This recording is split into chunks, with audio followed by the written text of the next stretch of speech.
Hello, hello. Magandang tanghali sa ating lahat. Tanghalian na naman po. Pork chop ang aming lunch for today's video. Masarap ang aming kain ngayon. Samahan pa ng toyo't kalamansi at mainit na kanin, sarap. Yung pork chop ko nga pala, nilagyan ko lang yan ng spice salt pagka maluluto na siya. Maalat-alat siya na malasa siya. Spice salt. Yan, sarap yan. Diba? Sarap ng aming ulam ngayon. Minsan gusto rin ng amo ko yung medyo maalat na ulam. Kasi nga mahilig sila sa take away food pag nasa trabaho sila. Yan.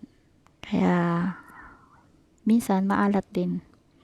Diba? Ang sarap kumain ngayon. Pero dapat konti lang din ang kain ko. Mahirap na. And nagisa pala ako ng gulay. Hairy marrow siya or winter melon.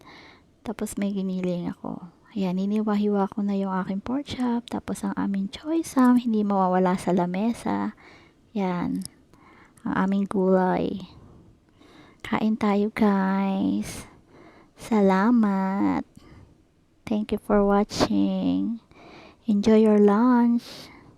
Thank you. Bye.